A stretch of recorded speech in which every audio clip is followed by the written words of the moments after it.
자, 이번 시간에는 제가 최근에 관리비 관련된 지급명령이 있었고요. 이런 지급명령 관련해 가지고 관리비 지급명령이 확정되었습니다.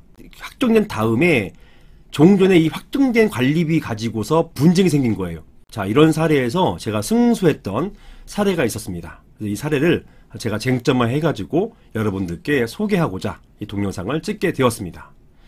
제목 보시는 것처럼 지급명령이 확정되었더라도 이미 발령된 지급명령 전에 생긴 권리 무효 이 주장이 가능한 것인지, 자, 여기에 대해서 한번 살펴보도록 하겠습니다. 쉽게 얘기하면 지급명령이 확정됐기 때문에 이제 끝난 거 아니냐, 끝난 상태에서 지급명령 끝나고 확정됐어요. 지급명령 한 다음에 내가 이 일을 안 했기 때문에 14일 동안에 이 일 안 했기 때문에 확정이 됐어요.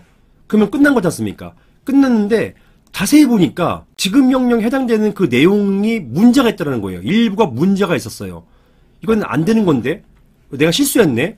이렇게 돼가지고 내가 더 이상 못 다투는 것이냐, 종전 지급명령이 이거는 잘못됐다, 이렇게 무효를 다툴 수 없는 것이냐, 요게 바로 쟁점이 되었던 사례입니다. 관리비 관련된 사례였는데요. 사실은 이 지급명령 또 권리무효 주장, 이게 좀 어려운 내용이죠. 그러니까 일반인 분들께서는 이해하기 어려우실 거예요. 하지만 이런 관리비가 확정된 상태에서 이걸 다투려고 하는 경우는 종종 있습니다. 이런 내용을 잘 들어보셨다가 나중에 이걸 다투실 때 변호사 사무실 가셔가지고 제 이 동영상을 보여주세요. 보여주시면서 이렇게 설명하더라, 여기에 대해서 한번 다퉈주세요, 이렇게 하시면 좋을 것 같습니다.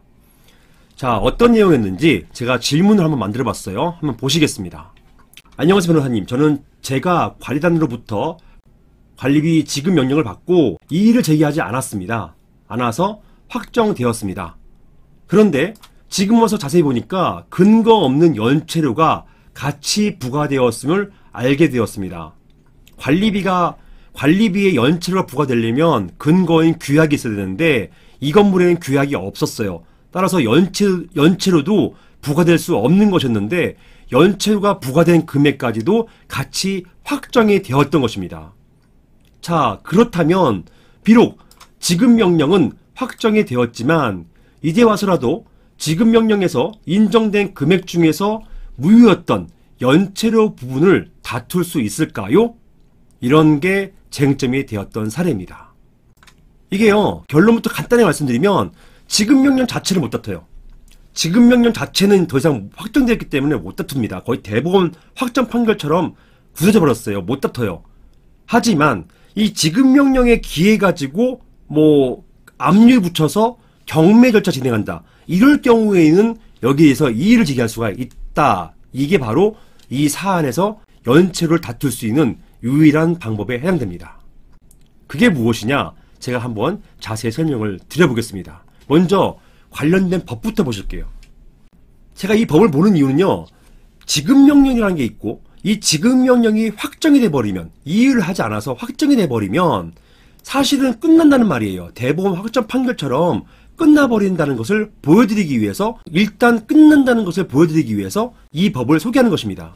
민사소송법 제462조 보시면 금전, 그 밖의 대체물이나 유가증권의 일정한 수량의 지급을 목적으로 하는, 즉 쉽게 얘기하면 금전입니다. 금전의 지급을 목적으로 하는 청구에 대해서 법원은 지급명령을 할 수 있다.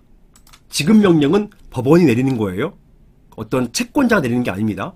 지급명령 내리면 보통 14일 이내에 이의를 제기해라, 그렇지 않으면 확정된다 라는 것이고, 확정이 뭐냐, 민사소송법 414조에 있어요. 지급명령에 대해서 이의 신청이 없었어요. 그런 경우 이런 지급명령은 확정 판결과 같은 효력이 있다. 확정 판결이 뭡니까? 언제나 확정 판결이 있습니까? 우리가 확실하게 알 수 있는 거, 대법원 판결. 대법원 판결 나면 이게 확정되잖아요. 확정 판결의 대표가 대법원 판결입니다. 물론 1심 법원 판결, 2심 법원 판결에서 이의하지 않으면 확정되겠죠. 하지만 이의했을 경우에는 가장 최종심 3심의 끝이 대법원이잖아요. 대법원 확정 판결과 같은 효력이 있다라는 것이에요. 이게 바로 지급명령의 효력입니다. 그럼 거의 끝난 거잖아요. 또 다툴 수가 없단 말입니다. 기판력이라는 게 생겨버려요. 자, 그런데요, 이런 부분이 있습니다. 이제는 민사집행법이에요. 아까는 민사소송법이었죠. 이제 민사집행법입니다. 이런 판결을 가지고서 뭔가 집행하려고 해요. 채권자가 채무자의 재산에다가 집행한단 말입니다. 집행할 때는 민사집행법으로 넘어옵니다. 자, 중요한 규정이 하나 있어요. 58조입니다. 지급명령과 집행, 이런 규정이 별도로 있어요. 확정된 지급명령에 기한 강제집행은 집행문을 부여받을 필요 없이 지급명령 정본에 따라서 곧바로 집행할 수 있다. 곧바로 경매 신청할 수 있다. 라는 것이에요. 자, 그런데 경매가 진행될 때, 경매가 신청하고 또는 경매가 진행될 때 이거 잘못됐습니다. 내 물건에 대한 압류 절차, 은행 돈 압류 절차 잘못됐습니다. 라고 하는 주장이 바로 청구 이의 주장이에요. 이런 청구 이의 주장에 대해서는 다음 조항 대단히 중요해요. 제44조 2항의 규정을 적용하지 아니한다. 자, 이게 뭐냐? 밑에 있습니다. 44조 2항 규정을 적용하지 않는다는 것이에요. 뭐냐? 제44조 2항인데요. 1항부터 보실게요. 채무자가, 지급명령 받은 채무자가 판결에 따라서 확정된 청구에 대해서 이의하려면 1심 판결 법원에다가 청구에 관한 이의, 요거예요, 요거. 청구에 관한 이의의 소를 제기해야 된다라고 되어 있고요. 여기에 대한 이의는요, 제44조 제1항. 채무자가 판결에 의해서, 여기는 채무자는 지급명령 채무자가 아니라 일반적 채무자입니다. 일반적 채무자가 판결에 따라가지고 확정된 청구에 관해서 이의를 하려면 제1심 판결 법원에 여기 있는 청구에 관한 이의, 요 청구에 관한 이의의 소를 제기해야 된다. 라는 것입니다. 확정된 판결에 대해서 나 종전 청구가 문제가 있어요. 문제가 있으니까 저 이의합니다. 그러니까 이미 끝난 소송에 대해서 또 제기하는 거예요. 이의가 있다고. 근데요, 이미 끝났기 때문에 기판력이 생기잖아요. 더 이상 다툴 수가 없습니다. 그래서 제2항을 둔 거예요. 제2항. 당신이 이의의 소를 제기할 수는 있어.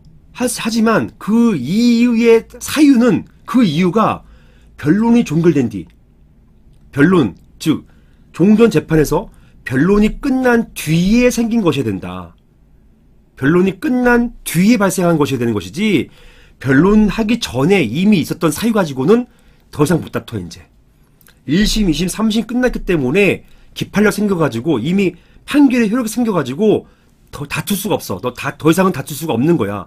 당신이 또 다투면 우리나라가 인정하고 있는 1심, 2심, 3심이 아니라 4심, 5심, 6심 되는 거 아니냐. 따라서 당신이 이미 끝난 재판에 대해서 또 다투려면은, 그런 경우에는 그 다투는 사유가 종전에 있던 변론 종결된 2심이면 2심, 3심에는 변론이 없으니까 2심에서 변론 종결 이전에 생긴 그 사유 가지고서 얘기해야 된다는 것이에요. 맞잖아요. 우리나라는 3심까지 인정하고 있는데 3심 다 끝난 상태에서 나 종전 보니까 종전 판결 또 문제가 또 있어요. 다른 문제가 있어요. 라고 해서 소를 제기하게 되면 자꾸 소송만 반복되는 거잖아요. 그래서 이걸 막아둔 것입니다. 이걸 막은 거예요. 그래서 최종적으로 변론이 종결된 뒤에 생긴 사유, 이거는 법원도 파악 못했던 사유니까 이때는 청구에 관한 이의의 소를 제기할 수 있다라고 한 것입니다. 그런데요, 이런 규정이 지급명령에 대해서는 적용하지 않아요. 즉, 그게 바로 사망입니다. 청구에 관한 이의 주장, 이거는 지급명령 청구에 대한 이의예요. 여기에 대해서는 44조 2항을 적용하지 않는데요. 이 말이 뭡니까? 44조 2항은 원래 최종적으로 변론 종결된 이후에 생긴 사유만 가지고서 다툴 수 있다는 것이었잖아요. 이걸 적용이 안 된대요. 그 말은 뭐냐? 변론 종결 이전 사유 가지고도 다시 다툴 수가 있다는 얘기예요. 이거는 지급명령의 성질 때문에 그런 것입니다. 지급명령이 간이하게 하는 절차거든요. 간이한 절차라서 이걸 성급하게, 이걸 제대로 판단하지 못하고 이의하지 않는 경우가 있어요. 그래서 다툴 기회를 주는 것이 크게 문제가 없다라고 하는 그런 취지하에서 둔 규정입니다. 그래서 지급명령에 대해서는 변론도 없었지만 그 이전 사유, 지급명령 신청하기 전에 있었던 사유가 가지고서도 다시 다툴 수가 있어요. 재차, 3차 다툴 수가 있다라는 얘기입니다. 그래서요, 다음 보실게요. 정리하자면 지급명령이 확정되면 확정 판결과 동일한 효력이 있으므로 이것을 다시 다투는 것, 이거는 원칙적으로 불어되는 거예요. 원칙적으로 안 돼요. 이게 불어입니다. 안 되는 것인데, 그러나 민사집행법은 이러한 경우 예외적으로, 이게 예외적입니다. 지급명령일 경우에 예외적이에요. 청구에 관한 이 주장을 해서 지급명령 이전의 채권 부존재 또는 무효 가지고 다툴 수 있도록 해주고 있습니다.